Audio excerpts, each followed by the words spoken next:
Hi. അപ്പോൾ നല്ല വെയിലാണ്, അകത്തൊന്നും ഇരിക്കാൻ പറ്റത്തില്ല. വെയിലിൻ്റെ ചൂട് കാരണം നമ്മളൊരു കപ്ലാന്തോട്ടത്തിലേക്കാണ്. നമ്മുടെ വീടിൻ്റെ ഫ്രണ്ടിൽ തന്നെ കപ്ലാന്തോട്ടമുണ്ട്.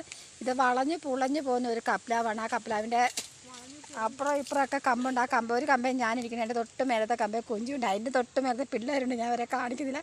ഉണ്ണിമോളും കിങ്ങിണിയെല്ലാം ഇരിപ്പുണ്ട് ഇതിൻ്റെ മേലത്തെ കൊമ്പിൽ.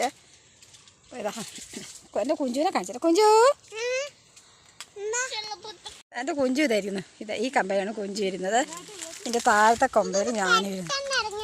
ഇതിൽ പെട്ടെന്ന് ഇറങ്ങി നീ പള്ളിക്കൂടം തുറമ്പത്തേക്ക് വീണ് കൈയെല്ലാം പൊട്ടിക്കടി. ഇവിടെ നല്ല തണുപ്പാണ് കേട്ടോ. ഞങ്ങൾ നല്ല വെയിലുള്ളപ്പോൾ ഇവിടെ വന്നിരിക്കും. ഈ കൊമ്പ ഞാൻ ചാരിയിരിക്കും. അതാ ഈ വെയിലത്ത് ഇങ്ങനെ ഇവിടെ ചാരിയിരിക്കുന്നു. അത് അധികം വെയിലും ഇല്ല ചൂടും ഇല്ല ഒന്നുമില്ല. കുറച്ച് കഴിയുമ്പോൾ നമ്മളിവിടെ നിന്ന് എണീറ്റ് പോകും. നല്ല സുഖം. വേണമെങ്കിൽ അത്യാവശ്യം കപ്ലാമ്പഴം പറിച്ച് തിന്നാം. ചവർപ്പിനഴക്